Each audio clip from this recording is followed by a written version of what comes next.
Welcome back, everyone. One of the tactics that the devil has used and continues to use to impede the message of Fatima and to thwart the consecration of Russia and the revelation of the third secret is to inspire certain individuals who we will call false friends of Fatima, to inspire these individuals to appear as if they're serving Our Lady, when in fact they're not. They're manipulating the message, and objectively speaking, they're enemies of Our Lady. And ironically, these are the same people that are part of the crisis in the church that Our Lady warned about at Fatima. Oftentimes the same people who are promoting the doctrinal and liturgical novelties of the conciliar church. And because the message of Fatima is nothing less than traditional Catholicism, these individuals must necessarily impede that message. And so Christopher Ferrara has written a book called The False Friends of Fatima.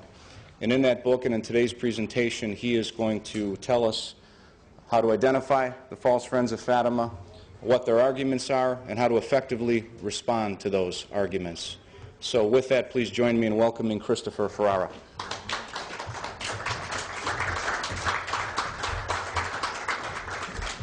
Thank you, John. Thank you for the introduction, and thank you for the privilege, Father Gruner, of attending this conference, which, year after year, is a manifestation of what persistence in the cause of what is good and what is just and what is true and what is holy can produce.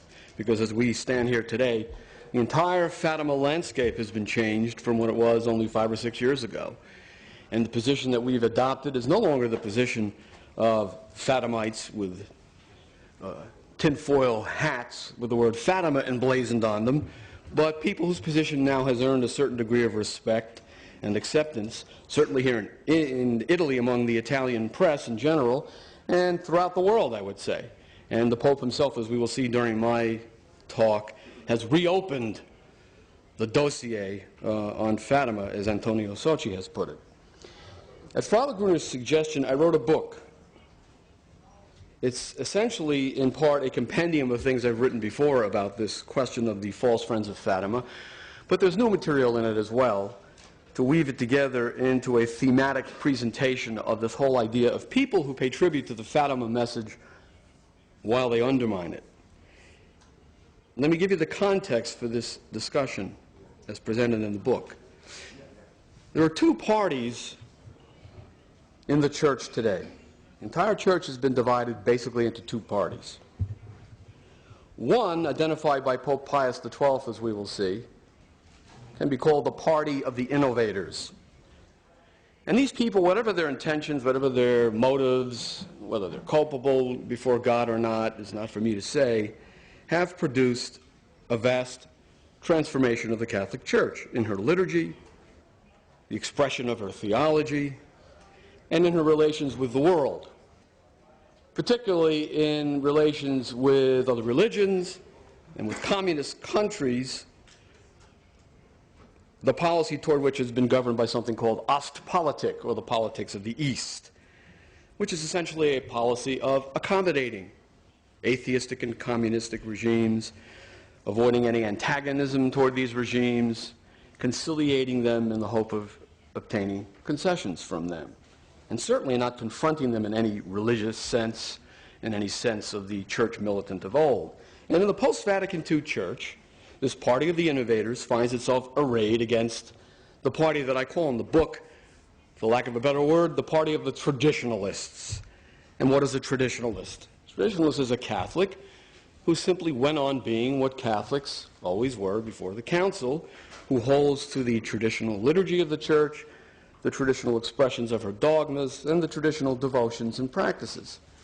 He's a Catholic who lives as if the earthquake following the Second Vatican Council didn't happen, and I think this Pope has made it quite clear that we're entitled to practice and live our faith the way it always was before the Council, that the Council has not in fact changed anything. So you have these two parties, the party of the innovators versus the party of the traditionalists. And the party of the innovators have provoked a total disaster in the Catholic Church. And our Pope himself has made that clear. In his homily just before he was elected Pope, the former Cardinal Ratzinger put it this way: how many winds of doctrine have we known in recent decades? How many ideological currents? How many ways of thinking?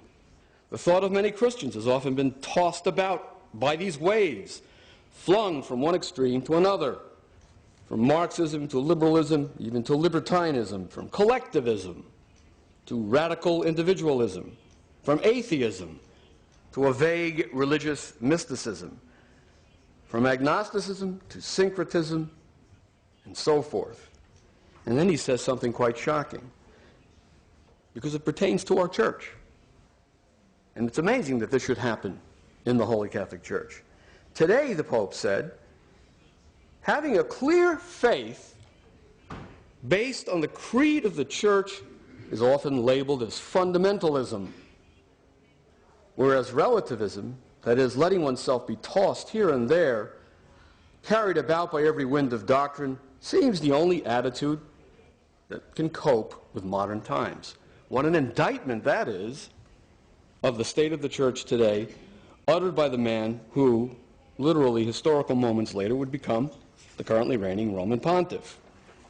Now, Paul VI made a similar admission, much more dramatically. We've all heard a fragment of this statement about the smoke of Satan entering the Church, but here is the full statement in his Insegnamenti, Volume 10, 1972, page 707. This is the Roman pontiff, not people wearing tinfoil hats with the word Fatima on them, speaking about the state of the Church immediately after the Council.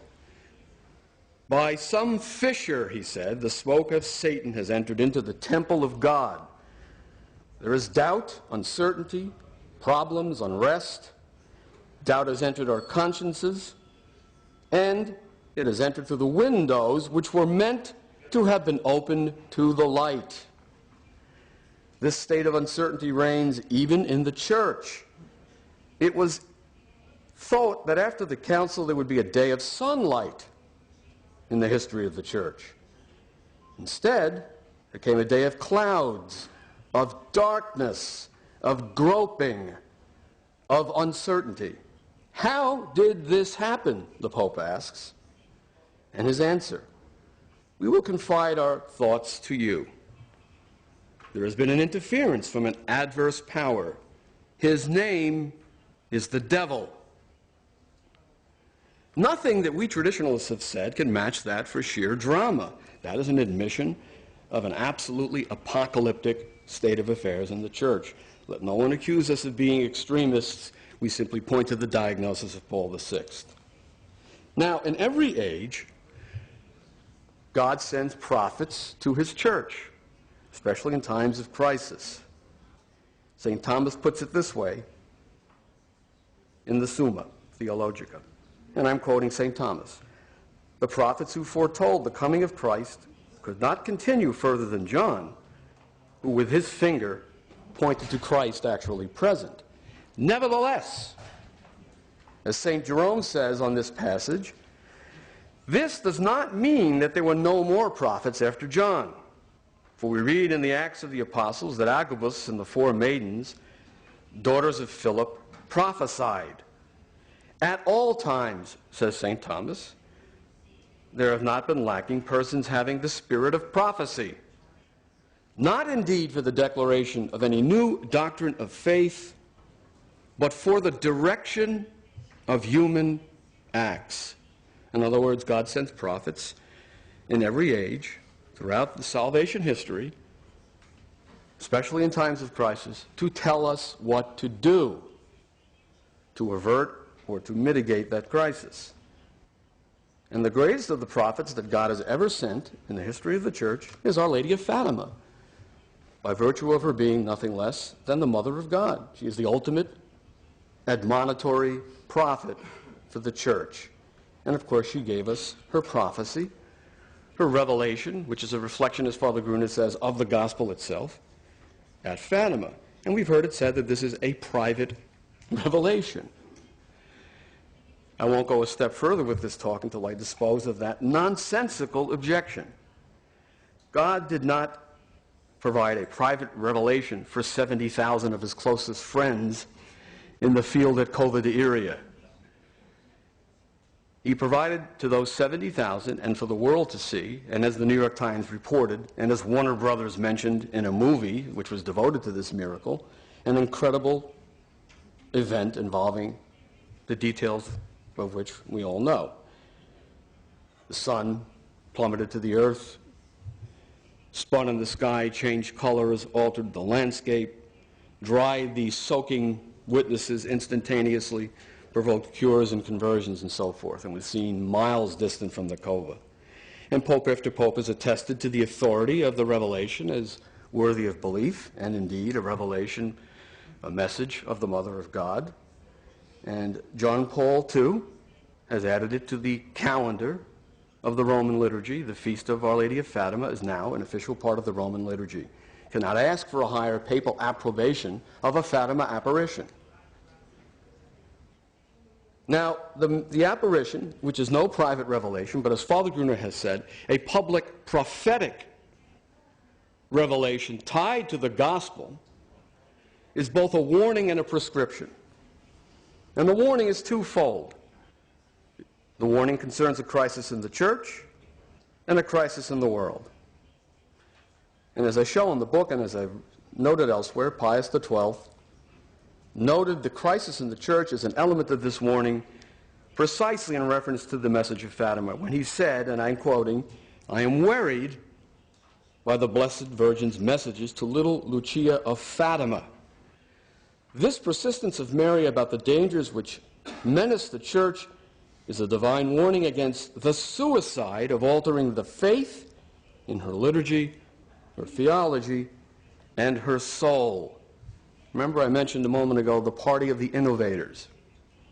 Here's what Pius XII said: "I hear all around me innovators who wish to dismantle the sacred chapel, destroy the universal flame of the church, reject her ornaments, and make her feel remorse for her historical past. A day will come when the civilized world will deny its God, when the church will doubt as Peter doubted."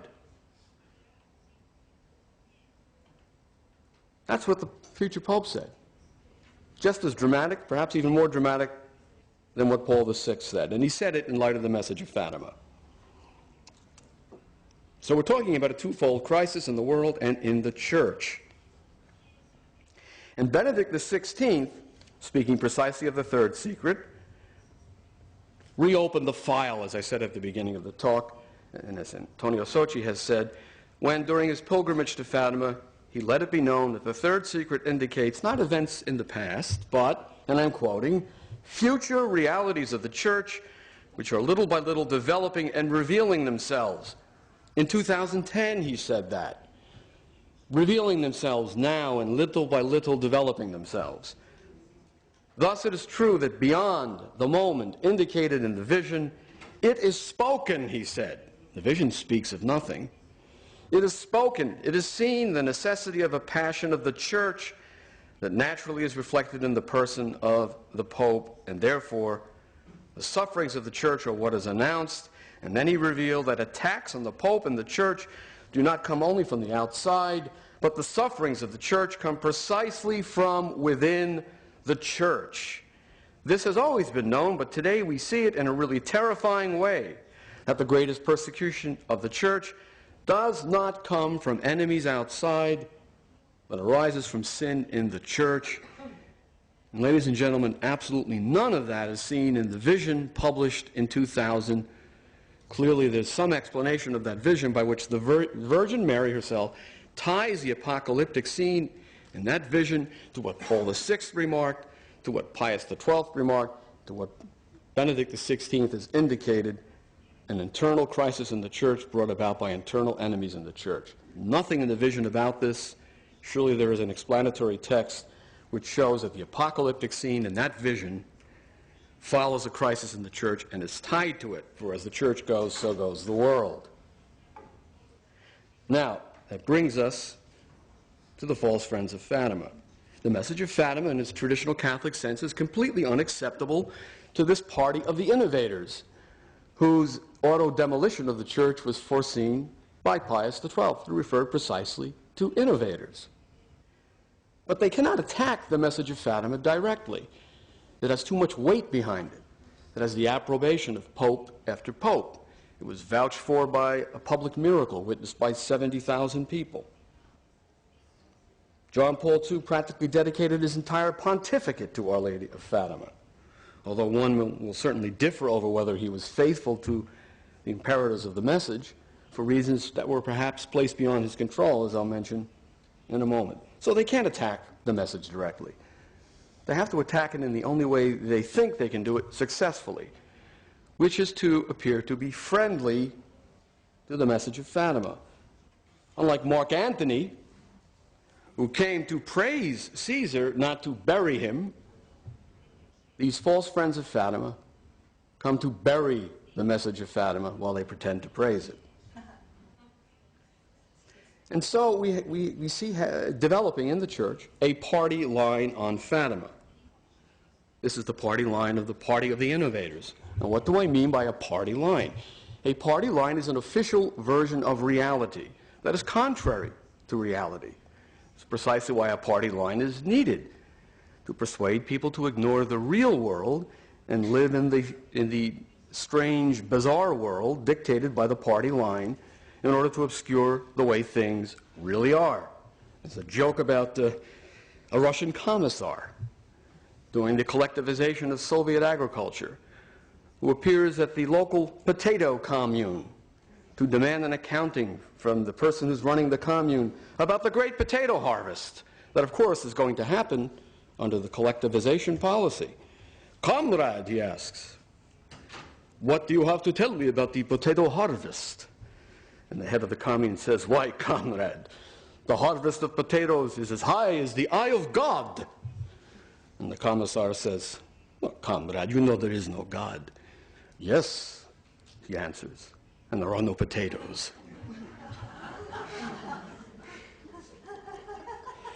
The party line on Fatima is designed to persuade us that there are potatoes when there are no potatoes. And according to the party line on Fatima,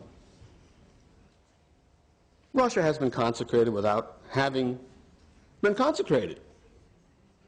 There's been no mention of Russia in any of these ceremonies, and there is to be no consecration of Russia by name according to the party line, because this would offend the Russian Orthodox Church. And the Church, since Vatican II, is no longer in the conversion of nations business. That is the divine commission of the Church, but that's no longer the business of the Church in the post-conciliar period. Likewise, there is to be no triumph of the Immaculate Heart, which would involve, first of all, the conversion of Russia, followed by the reconversion of the Western world and perhaps the entire globe. No. That kind of triumphalism is a thing of the past. We must have none of that. This is the age of interreligious dialogue, ecumenism, and Ostpolitik. There is, of course, to be no revelation of the third secret in its entirety. The text that clearly exists, the only text that would make sense of the obscurities of the vision, published in 2000, that is not to be revealed. Evidently, and I agree with Sochi on this, certain people in the Vatican apparatus have determined that this is not authentic, this text. It merely consists of some annotations by Sister Lucia. The vision only, we are told, is the third secret of Fatima, and that vision, we are told, even more absurdly, is a vision of John Paul II escaping death at the hands of an assassin, when the vision shows a pope being killed by a band of soldiers. Utterly nonsensical. Now, there's a paradoxical element of this. Yes, there are plenty of potatoes version of the Fatima message, the party line on Fatima. And the paradoxical element is that the purveyors of the party line want to tell us over and over again just how wonderful the Fatima message is, isn't it a wonderful thing that Our Lady has prescribed for us? This life of prayer and penance that she enjoins upon us. Yes, we must repeat that 1,000 times. Fatima enjoins us to prayer and penance, prayer and penance, prayer and penance, and isn't that just wonderful? Now, of course, prayer and penance are essential. They're essential to the Fatima message. But there are prophetic elements in the Fatima message which show us that the principal aim of the prayer and penance is to achieve what Our Lady of Fatima requested, the consecration and conversion of Russia and the triumph of her Immaculate Heart, which have been neatly excised from the Fatima message by the party line. Now, the party line is dictated from the top. We can call this Operation False Friends of Fatima. And the operation dictated from the top has at its head, from the beginning, the Vatican Secretary of State. And the one that took the laboring oar on this project was Cardinal Sodano. He started the ball rolling with his so-called interpretation of the third secret of Fatima, which I've just indicated for you, which has nothing to do with the vision and is utterly nonsensical. Now, Cardinal Sodano, and I'm going to be blunt here, I'm sorry, but I don't think we have time for diplomacy at this point. Cardinal Sodano is a fixer, an ecclesiastical fixer. And we know from reliable reports, from many sources, that in the 1980s and 1990s, he was intimately involved in covering up the Father Maciel scandal. His friend, Father Maciel, was funneling large amounts of money into Vatican coffers and buying protection. And Cardinal Sodano's role in that cover-up was clear, and we know that it took Cardinal Ratzinger to overrule Sodano's policy of covering this up and order a thorough canonical investigation, which culminated in Maciel being sent off to a monastery to spend his life in prayer and penance, after which he died. This is the man, we're told, is the oracle of Fatima, who's going to interpret for us the meaning of the third secret of Fatima. It is utterly ridiculous. But more than ridiculous, it places the Church and the world at peril. And yet this is the situation in which we find ourselves. And Cardinal Sodano has dictated this party line from the top down, and anyone who wants the approval of the Vatican apparatus for his Fatima apostolate needs to hew to the party line. And that's the purpose of our book, to discuss some of these people who, in return for official approval for their adherence to the party line, are basically selling out the mission that Our Lady launched at Cova de Iria back in 1917. I'm not going to go through the whole book and give you all the details. That's what the book is for. But I want to note a few highlights about some of these false friends of Fatima. First of all, we have the Blue Army. Now, the Blue Army began as a noble organization with a noble aim. It was, in fact, a Blue Army, a militant advocate of the mission launched by Our Lady of Fatima, the consecration of Russia, and the conversion of Russia, the West, and the world, indeed, and the triumph of the Immaculate Heart. But something happened around 1984 because of the new orientation of the Church. The order came down from on high that this was no longer to be pursued as a Fatima objective, this militant approach to seeking the conversion of Russia, the triumph of the Immaculate Heart, and so forth. There was a fundamental shift in the Blue Army around 1984 when Bishop Hastrich declared, this is actually a little earlier, in 1982 in Soul magazine, and I'm quoting, "Instead of praying for the conversion of Russia, we are rather to pray that members of the Blue Army would so pray and fast that they themselves might be thoroughly converted. To pray for the conversion of Russia may seem like waving a red flag in front of a bull." With those words, the Blue Army began to disband itself. Now consider what he's saying here, that what Our Lady prescribed, the Virgin most prudent, the seat of wisdom, was waving a red flag in front of a bull. Now, I mentioned Ostpolitik a moment ago. Here we have a smoking gun in the pronouncements of the Blue Army itself, that what they were doing reorienting the Fatima message to prayer and penance and the conversion of the individual was dictated by the Vatican's policy of Ostpolitik. Because in the same article, we read, "We might pray explicitly for Russia if we wish to do so, but in our public message, we should avoid upsetting the delicate balance of international affairs which the Holy See is trying so hard to control and direct," end quote. So here is the spokesman for the Blue Army admitting that Vatican diplomacy has overruled the Mother of God and the message of Fatima. They are trying to correct the delicate balance of international affairs, and now Our Lady of Fatima must get out of the way so that these men can do their work, their important work of Ostpolitik, and fixing the delicate balance of international affairs.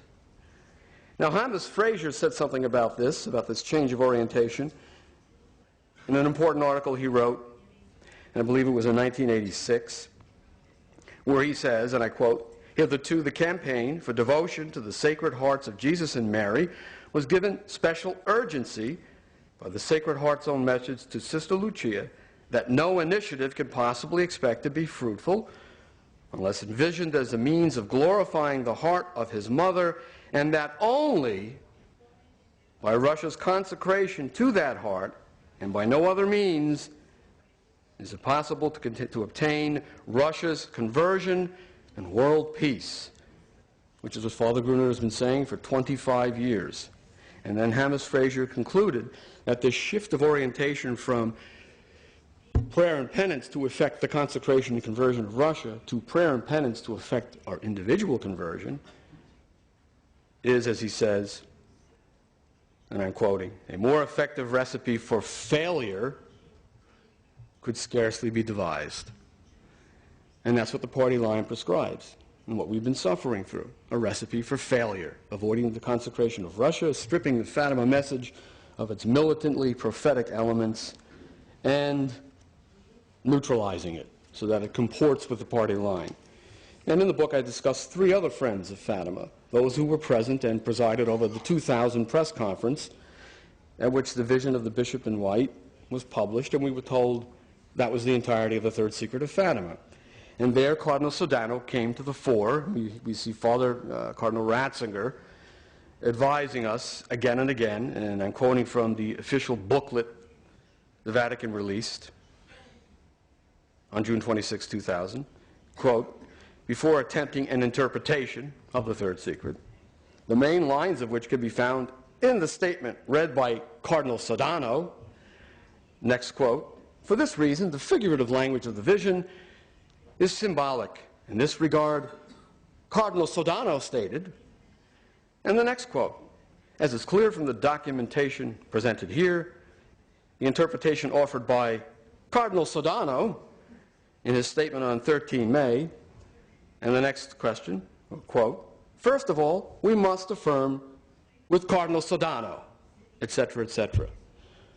No fewer than 4 times, the head of the Congregation for the Doctrine of the Faith at that time said we must follow Cardinal Sodano's interpretation of the Third Secret of Fatima.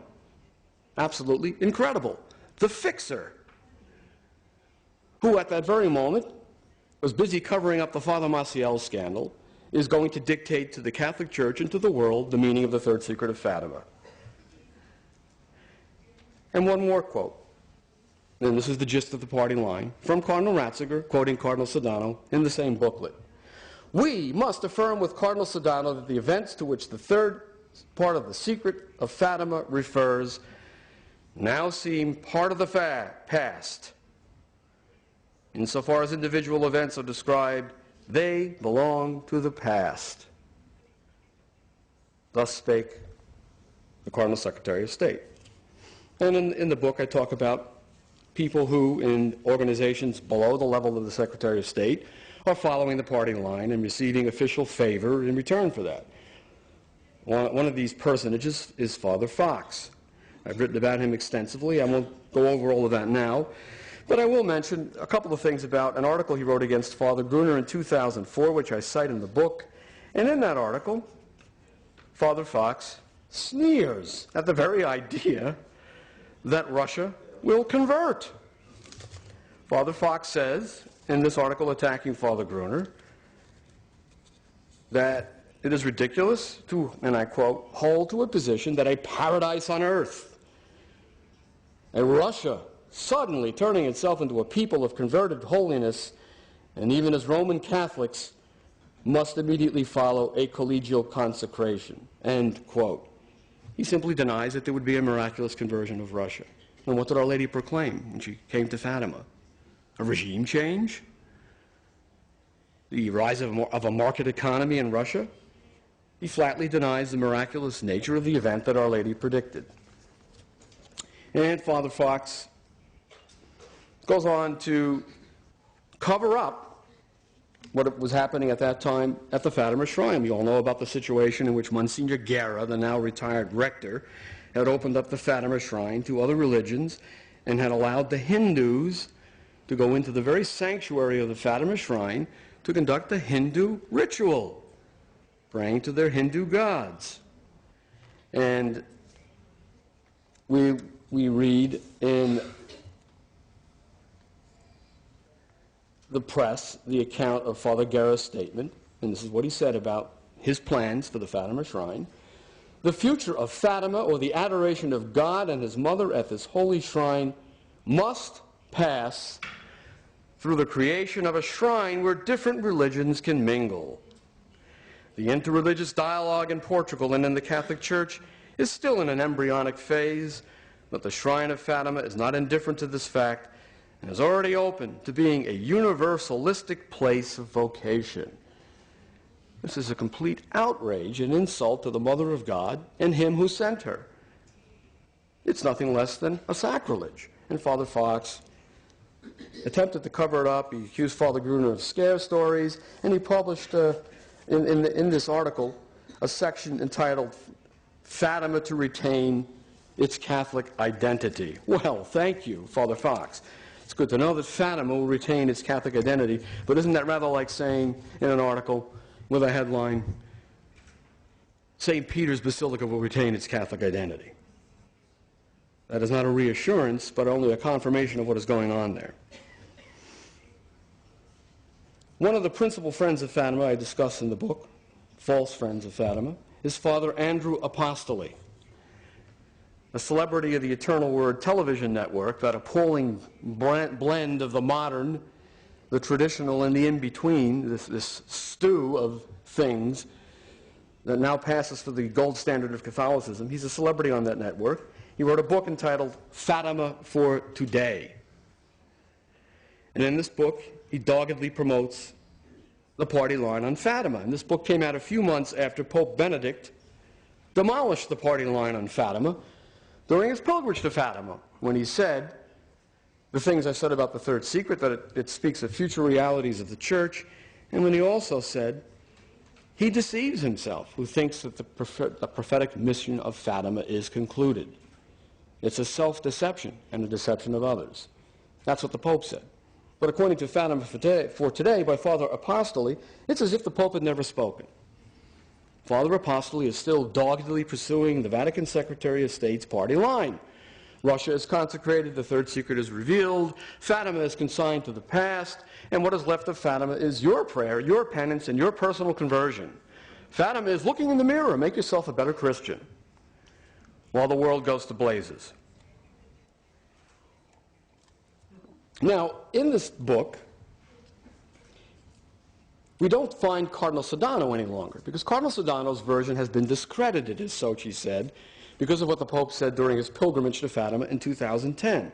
So for this book, they trotted out a new Vatican prelate to lend it the appearance of legitimacy. Of course, this is a book marketed on Amazon.com by a private publishing company, Ignatius Press.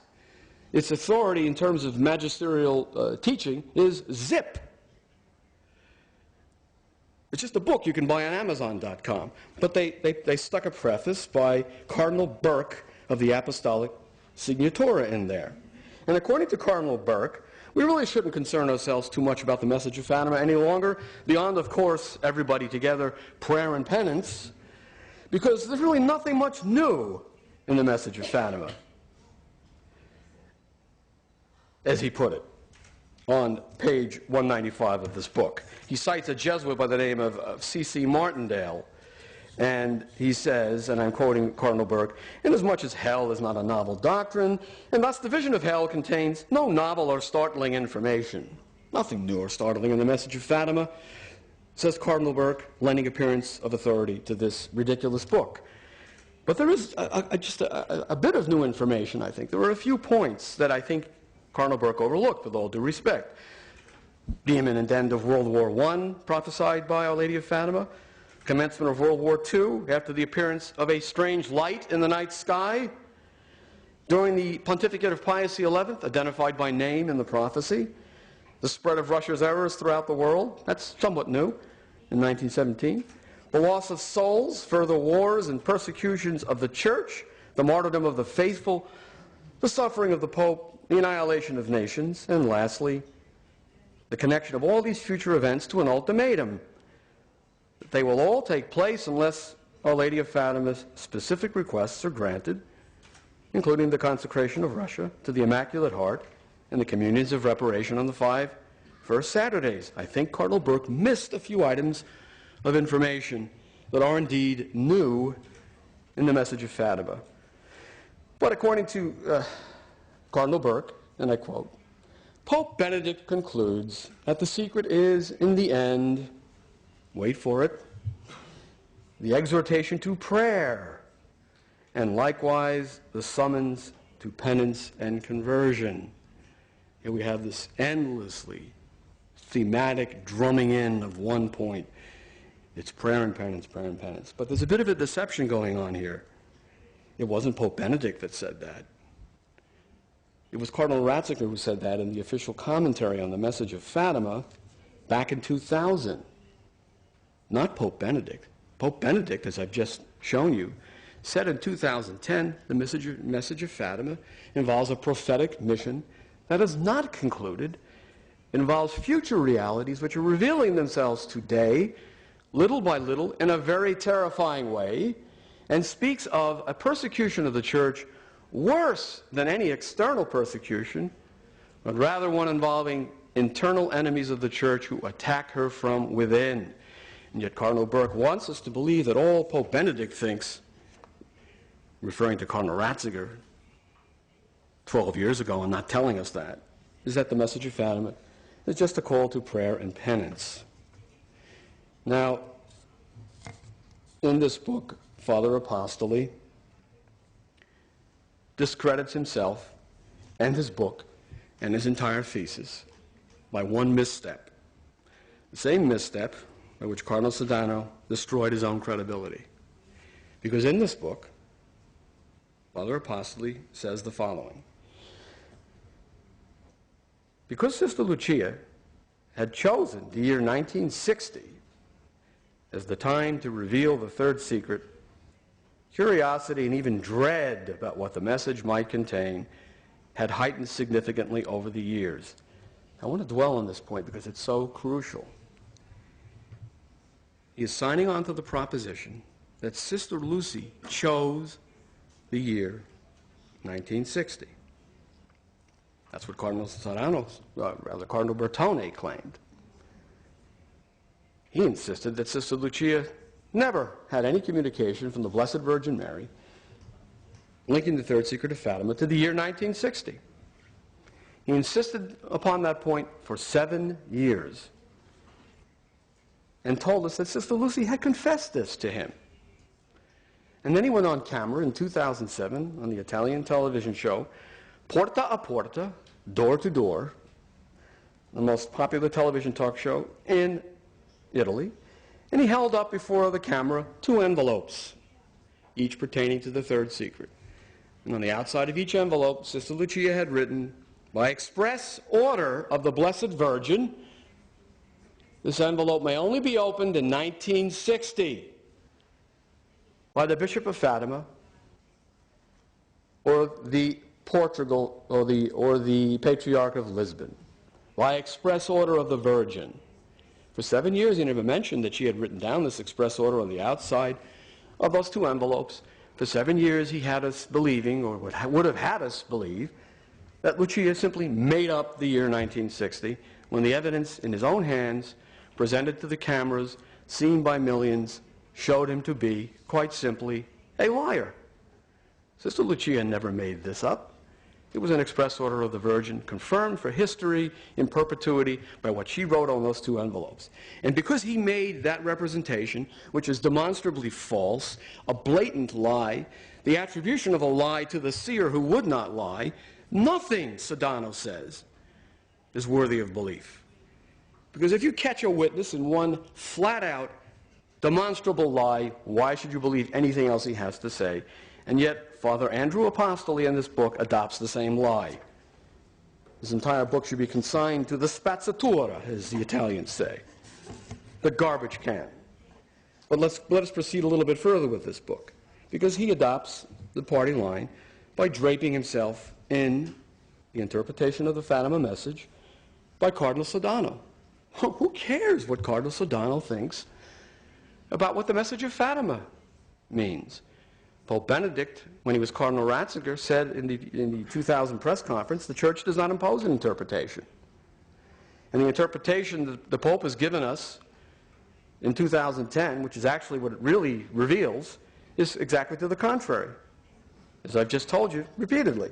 But according to Father Apostoli, I'm quoting, Cardinal Sodano said that the children saw a prophetic vision which must be understood as symbolic. Must? According to who? The fixer? He who hid the Maciel scandal? He is the Fatima oracle for the rest of us? It's absurd. He continues to quote the Secretary of State as if he were a Fatima oracle. He cites Cardinal Sodano's opinion that the vision does not describe photographically the details of future events and must be interpreted in a symbolic key. No, it mustn't. It must be interpreted in accordance with Our Lady's interpretation, which is to be found in the text that, as Antonio Soci says, is ben nascosto, well hidden in the Vatican. But according to Father Apostoli, quoting again Cardinal Ratzinger, this symbolic vision depicts, and I quote, man himself, with his inventions, has forged the flaming sword. In the vision we see an angel with a flaming sword. The flames are emanating toward the earth, threatening to destroy it.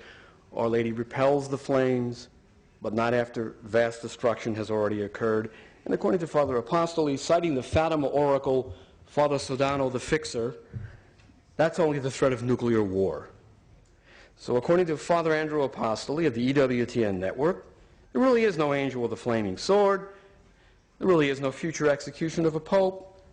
There is no half-ruined city filled with corpses from which a hobbling pope escapes before being executed. No, there's just the threat of nuclear war. Man himself forges the flaming sword. And we are literally expected to trust the fate of the entire world to this interpretation by Cardinal Sodano, according to Father Apostoli, in a book with a preface by Cardinal Burke, who knows nothing about the subject and has no competence in the matter. Now, we're also told that the vision of the bishop in white, according to Cardinal Sodano, and thus according to Father Apostoli, who follows the party line, is John Paul II, as I said, not being killed. The Pope being killed in the vision is a Pope not being killed. This is their story, and they're sticking to it. Now, here's the problem with that. According to Father Apostoli, he argues, well, the Pope lost 6 pints of blood. It was as if he had died and then been snatched back from the jaws of death. Well, close enough for government work, meaning the government of the Vatican City-State under Cardinal Sodano. And that's the party line. He's following it to the letter, even though it's been discredited by the Pope himself during his pilgrimage to Fatima. Now, there's something very curious in Father Apostoli's book, and I want to dwell on this for a moment. What the Pope said at Fatima is this: as for the new things, he's speaking of the third secret, as for the new things which we can find in this message today, there is also the fact that attacks on the Pope and the Church come not only from without, But the sufferings of the church come precisely from within the church, from the sin existing within the church. Focus on the first phrase. As for the new things which we can find in this message today, there is also the fact that. Here's the translation in Father Apostoli's book of the same passage. It begins, attacks on the Pope and the Church do not come only from the outside, but the sufferings of the Church come precisely from within the Church, etc. He omitted the beginning of the paragraph. As for the new things which we can find in this message today, he omitted the phrase which links the attacks on the Church from within to the new things which we find in the third secret as revealed by the Pope. I find that interesting. Now, Father Apostoli also claims that the text of the secret contains no words attributed to the Blessed Virgin Mary, because according to him, citing, of course, Cardinal Sodano, it's merely a vision. Our Lady chose not to speak to the seers. But he, like Cardinal Sodano, ignores the fourth memoir, which the Vatican apparatus, Cardinal Sodano and Cardinal Bertone, have been avoiding like the plague since 2000. Because in the fourth memoir, we know that Our Lady said to the seers, in Portugal, the dogma of the faith will always be preserved, etc., etc. being added by Sister Lucia to indicate some crisis outside of Portugal involving dogma. And for this reason, the Vatican avoided the fourth memoir and used the third memoir in 2000, when, in the official booklet, the Vatican itself admits that Sister Lucia wrote the fourth memoir to give a more complete rendering of the Fatima message. Why would the Vatican avoid the more complete rendering in favor of the less complete rendering in the third memoir? Because it doesn't want us to know about what's in the more complete rendering, which is found within that famous etc. There's no other explanation for that. There can't be any other reasonable explanation. But Father Apostoli says nothing about the etc., just the way Cardinal Bertone says nothing about the etc., just the way Cardinal Sodano says nothing about the etc., just the way nobody in charge of this affair, the Vatican, has ever bothered to ask Sister Lucia what is in the etc., because either they know and don't want us to know, or they don't want to know, because they have a very good idea of what's in that etc., which is what we're living through right now. The crisis in the Church, which as Pope Benedict revealed, is disclosing itself little by little, more and more, in a terrifying way today, not 50 years ago. Now, he also addresses this idea that we have a problem, which we do, in the fact that the vision is not in the form of a letter. And Sister Lucia said again and again and again to various witnesses that she had confided the third secret of Fatima to the Bishop of Fatima in a sealed envelope in the form of a letter, which would be addressed to somebody. It would have a salutation and a closing, like any other letter. Now, Father Apostoli doesn't deny this testimony of various people that Sister Lucia spoke of a letter. Here's how he handles that one. This was not an emphatic point they were making, he says about all these witnesses. So in other words, when witnesses say, Sister Lucia revealed that the third secret is in the form of a letter, the testimony is worthless unless they add, and this is an emphatic point that I am making. Well, how about Pope John the 23rd, who said that the commissary of the Holy Office brought to him a text of the secret, concerning which he said, he brought me the letter containing the third part of the secrets of Fatima. I intend to read it with my confessor. But apparently we're not to believe the testimony of Pope John the 23rd, because after all, he didn't say, and I emphasize this point. I emphasize it, it's a letter. That's how Father Apostoli handles that smoking gun, which is one of about 100 pieces of evidence. I can't possibly go over them all here.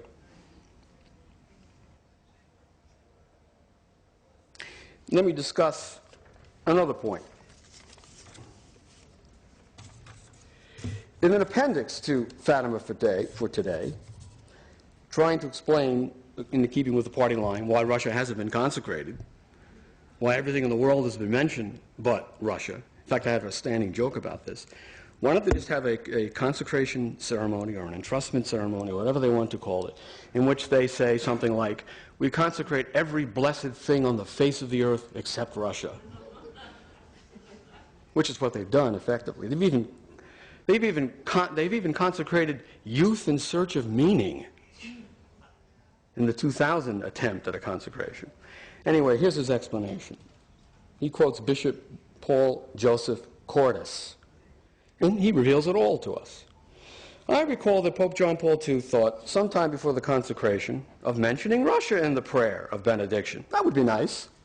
Our Lady called for the consecration of Russia. He thought maybe we should mention Russia. But at the suggestion of his collaborators, he abandoned the idea. He could not risk such a direct provocation of the Soviet leader. The Pope also decided not to mention Russia directly out of sensitivity to the Orthodox bishops he had invited to join in the consecration prayer. So, this is Bishop Cordus speaking, for good reasons he followed the discreet approach of Pius XII and of the bishops of the Second Vatican Council, where he himself was very prominent. Well, he's referring to apparently to the consecration of the world, which was not done by the bishops, but by Paul VI, in which there was no mention of Russia. So the discreet approach is not to mention Russia. And Pius XII, in fact, did mention Russia in an apostolic letter after having done a consecration which mentioned only the world. So he wasn't afraid of provoking a nuclear war by offending the Soviet leader when he mentioned Russia in an apostolic letter. Unfortunately, that did not suffice. And no one, not even the Fatima false friends, are claiming that what Pius XII did produced the consecration and conversion of Russia. So we have it from Bishop Cordus that John Paul II was talked out of doing what Our Lady requested by his collaborators, that he abandoned the idea of doing precisely what Our Lady requested. He abandoned it. He didn't do it, as Bishop Cordus admitted. He abandoned it. And that's in Father Apostoli's own book. And so we haven't had a conversion of Russia. And how does Father Apostoli handle that problem? Clearly there's no conversion of Russia. 5% of the Russian Orthodox practice Russian Orthodoxy. Many of them are nominal Russian Orthodox, but there is no practice of religion in that country on any great scale. There are just as many Catholics in Russia today as there were at the time of the Russian Revolution, and most of them are in Siberia. Russian priests, almost none of them are Russian-born. Almost all of them require 90-day entry visas, and they have to keep leaving the country every 3 months. The Church can't sink any roots in Russia to bring about Russia's conversion in the only way that makes sense, a conversion to the Catholic faith. But according to Father Apostoli, and this is how he addresses the problem, there's a conversion process going on. Yes, it's a process of conversion involving, as he puts it, gradual changes. So Our Lady of Fatima said, in the end, there will be a gradual process of gradual changes in Russia. And someday, who knows when, qui sait, my Immaculate Heart will triumph, perhaps 100 years later. But there will someday be a triumph after this conversion process, in the midst of which Russia will remain the abortion capital of the world, the child pornography capital of the world, a place where there are more abortions than live births, where people are dying of alcoholism at a record rate, where the life expectancy has dropped and the population is dwindling at the rate of 700,000 a year, producing such desperation in the Soviet leadership that they're trying to put some limits on abortion on demand in Russia. Too little, too late. But confronted with this nonsensical claim, Father Apostoli retreats to the last ditch, as the Italians would say, l'ultima spiaggia, the last beachhead. And he says this, now if the Pope believed in his heart that he had made the consecration properly, what are these people who still deny the consecration thinking? That's the argument from authority. The Pope supposedly believes he made the consecration. And therefore, who are we to say otherwise? Because the Pope believes it. Of course, the Pope doesn't believe it. He abandoned the idea. And Father Gruner has shown again and again that in 1984, during the consecration ceremony and hours afterwards, the Pope said that Our Lady is still awaiting the consecration of Russia. And in multiple venues, he said, we did all that we could within our poor human limitations. In other words, he felt his hands were tied by his collaborators, who, as Bishop Cordes said, prevailed upon him to abandon the whole idea of Russia's consecration. So much for Father Apostoli's attempt to explain why Russia hasn't converted. Which brings me to the last of our false friends. The latest iteration of the former Blue Army, which laid down its guns back in the 80s and surrendered, and now calls itself the World Apostolate of Fatima. Now, the World Apostolate of Fatima has obtained official Vatican approval. In 2006, it obtained pro forma approval from the Pontifical Council for the Laity, which erected it as a society of pontifical right, which is nothing more than a statement of the Vatican saying, we've reviewed the statutes of this organization, it is allowed to exist as an association of the faithful with our approval. But that approval is not required for any association of the faithful. Under canon law, if you want to pursue that kind of approval, you can do so and obtain it. But as the Code of Canon Law makes clear, we have the right to proceed without such approval. Nevertheless, they've obtained this approval. And now they're claiming that they are the only legitimate Fatima apostolate in the world. And that we, the World Apostolate of Fatima, are the voice of Fatima. And now they feel themselves perfectly positioned to promote the party line, which is the quid pro quo. We give you approval. You are now the legitimate Fatima apostolate. And at least tacitly the agreement is, you will now promote the party line. And you will do so unswervingly. You will tell us about the great potato harvest. And so the World Apostolate of Fatima, and I'm giving you an example in the book, it was an hour-long show on EWTN, August 22nd, 2010, in which Father Apostoli, who's the spiritual advisor of the World Apostolate of Fatima, and Michael LaCourte, the executive director of the United States branch of the World Apostolate of Fatima, spoke to each other about how wonderful and terrific and full of hope the message of Fatima is, according to the party line. And you know what that means. Lots and lots and lots of prayer and penance. Fatima means prayer and penance. Don't believe the message of Fatima is fulfilled, said Mr. LaCourte. No, no, no. There's much more to be done.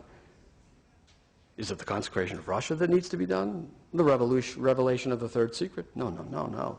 It's prayer and penance. That doesn't mean the Holy Father, he has done the consecration. That part has been fulfilled, said Father Apostoli. And LaCourte said, yes, yes. But then Father Apostoli said, we have to follow through with prayer, sacrifice, offering of even our sufferings, a good Christian life. Father Apostoli went on to say, the message of Fatima, you couldn't say it any more neatly than this. The message of Fatima can be put in two words, prayer and sacrifice. That's it. We're down to two words now. Forget the glorious fulfillment of the promises Our Lady came to deliver, the promises she made on behalf of the Son of God. No, no, it's two words, prayer and penance. Your prayer and your penance for your personal conversion in front of your mirror in your personal abode, wherever it is you like to pray. And then said Apostoli to LaCourte, commenting on what LaCourte just said, the importance of Mary's message is seen, as you summed it up so well there, with the words, prayer and sacrifice. Our Lady of Fatima, said Apostoli, kept asking for prayers and for sacrifice. We have to do our part. Pope has done his part. Oh, it's done. Done, done, and over and done with. No need to worry about that any longer. So if we keep focusing on the Pope and worrying about what he is doing and not doing, we're mistaken. we need to be able to look at our part. Are we living those good Christian lives? Or are we, offending God? Forget the Pope. Don't worry about any of that stuff. You have to be a good Christian. Well, of course we have to be a good Christian, but this is how the modernist works. The modernist works by using one truth to hide another truth. Talk about prayer and penance until you're blue in the face. So everybody forgets about what the prayer and penance is aimed at. And the ultimate result of prayer and penance is promised by Our Lady of Fatima, the conversion of Russia. But it gets worse, much worse, because the party line is broadened into a new area of operations. It isn't enough to convert the message of Fatima into our personal prayer, penance, and conversion. No, no, no. The message has to be substantively converted into something much more suitable to the party line. Hail the new interreligious message of Fatima. Yes, the World Apostolate of Fatima is not only promoting Fatima Light, as I call it, which is prayer and penance on an individual basis, but now a radical reductionism that not only strips the Fatima message of its prophetic and Catholic content, but turns it into the appearance at the Cova de Iria of Our Lady of Interreligious Dialogue. That's what Fatima is all about now, according to the World Apostolate of Fatima. And during this hour-long TV show, Mr. Lecourt spoke of his trip to the Russian city of Kazan, where he spoke with a Russian named Dmitri. Dmitri is working for, and I quote, "one world praying for life and peace." I said to Dmitri, we would love it if we could film the Muslims praying, along with the Orthodox and the Catholics and everybody else in Kazan, all the religions, praying with us for life and peace, and then air it on EWTN, which is now the network of Fatima Life. Yes, all the religions, and the more religions, the better. Now he recounts a celebration of a return of the icon of Kazan to the city of Kazan, and he says, and I quote, "half the people that attended that celebration were Orthodox, and the other half were Muslim." And he spent part of his time in Kazan going to these beautiful mosques, he said. So folks who support the World Apostolate of Fatima and send your donations in to this legitimate Fatima organization, you've sent a man over there to tour the mosques and to set up an appointment with Dmitri to film the Muslims and the Orthodox and the Catholics and anybody else who cares to join in having their interreligious prayers for peace, which won't, of course, have anything to do with the conversion of Russia to the Immaculate Heart of Mary. And so what we see here is the promotion of the Vatican line on interreligious dialogue. And according to Mr. Lecourt, was promoting something that he calls the worldwide interreligious prayer campaign. Our Lady requested Catholics to pray the rosary, but everyone else can pray according to their faith and build up at least 15 minutes of meditative prayer. So he wants to get prayer groups going among all the religions. The Buddhists can pray, they can meditate on nirvana.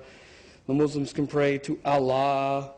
The Buddhists can pray to their semi-divinized Buddha.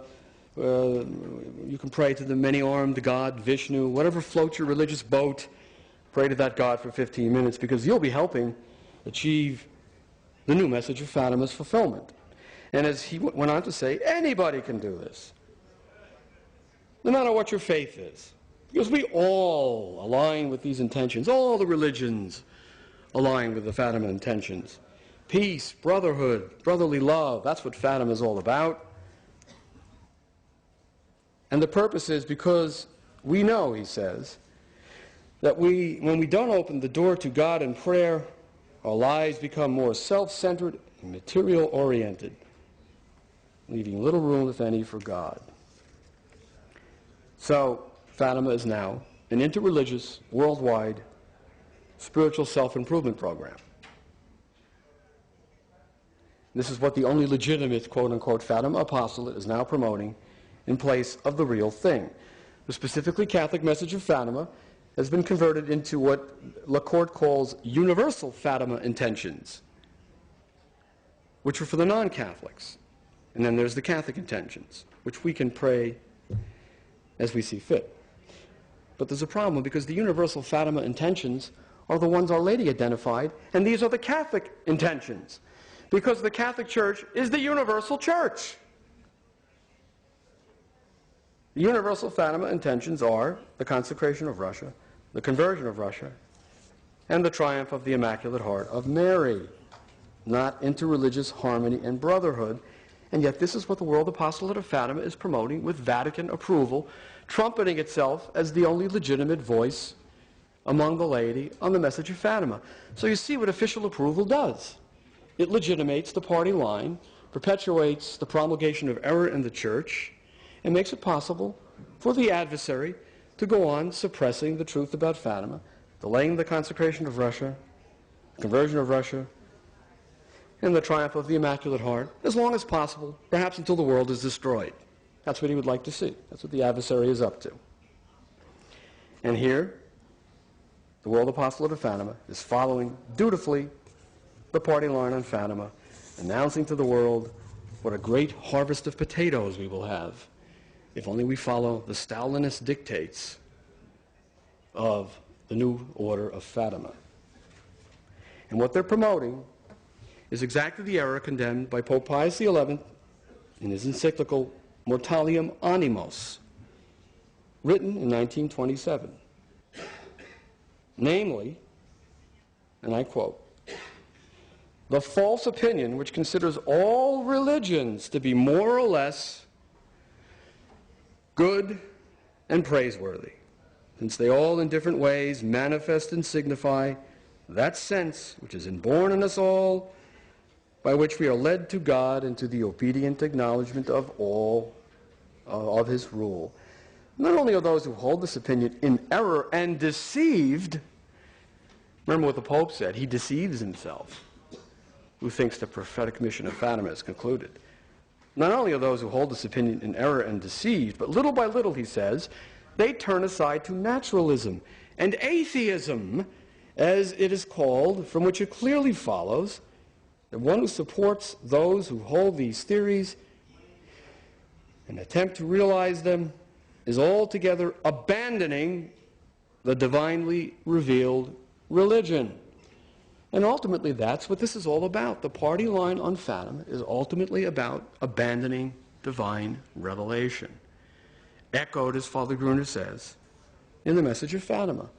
The woman clothed in the sun, as we see in the book of the Apocalypse, who comes to save us from the tail of the dragon, who drags a third of the consecrated souls from their lofty stations down into degradation, to the destruction of faith and discipline in the Church, and to the peril of the world.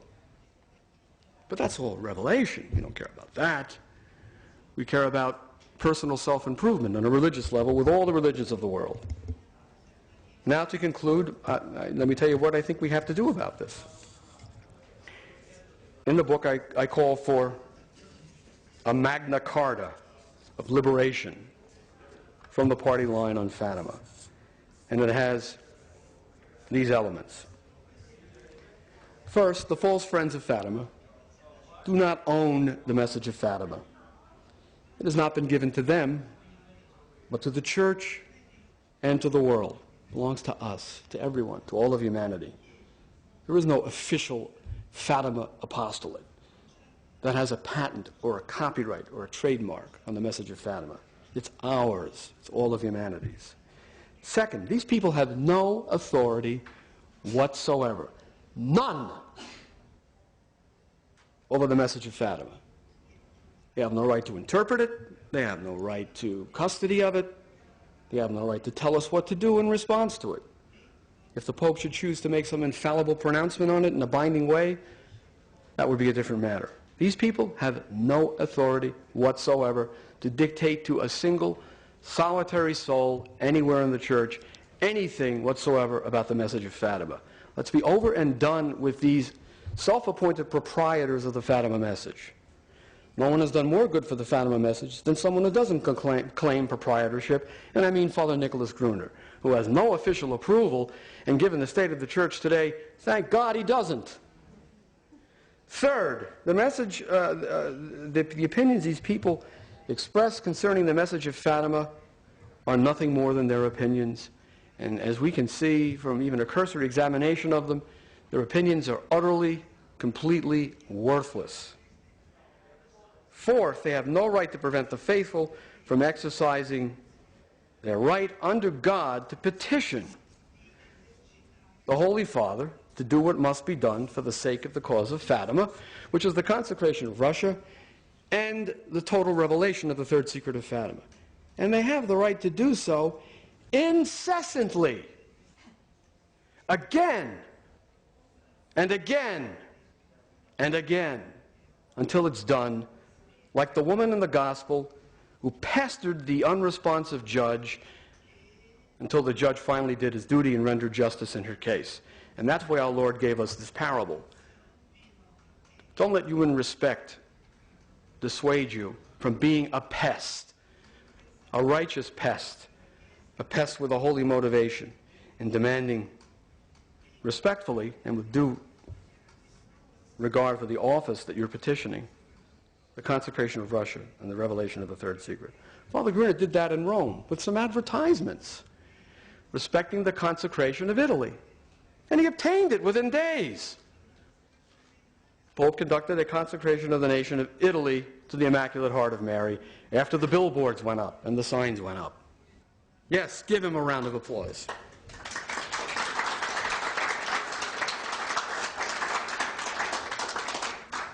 And finally, our Magna Carta has to come down to something pretty fierce, but it has to be done.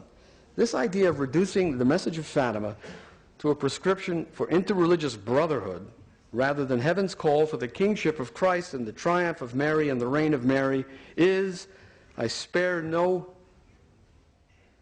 solicitude for these people because they don't deserve any, is a mockery and a blasphemy. And we must oppose it as such. We must call these people what they are. They are blasphemers. How dare they show a video, which is what you'll find on the World Apostolate of Fatima website, calling people to pray for Fatima while you see images of Muslims at Mecca and Hindus engaged in prayer to their substitute deities.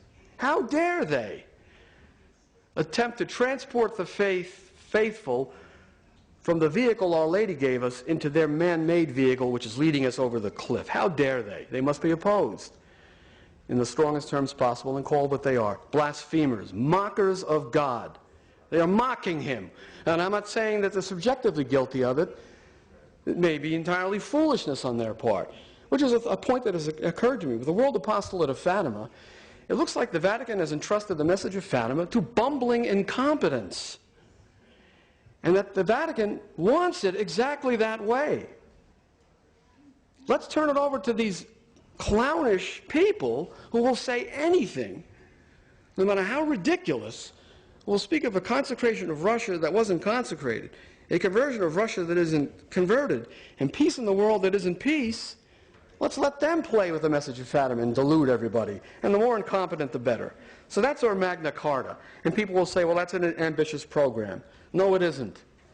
It's a program that this apostolate has succeeded greatly in moving us toward the fulfillment of. And it's a program that we have it in our power as members of the laity to accomplish. Through our prayers, through our incessant petitions, storming the walls of the Vatican through every respectful means available to us in this age of social communications until what must be done is done. And only then will we see what Our Lady has promised us from the beginning. In the end, my Immaculate Heart will triumph. Thank you.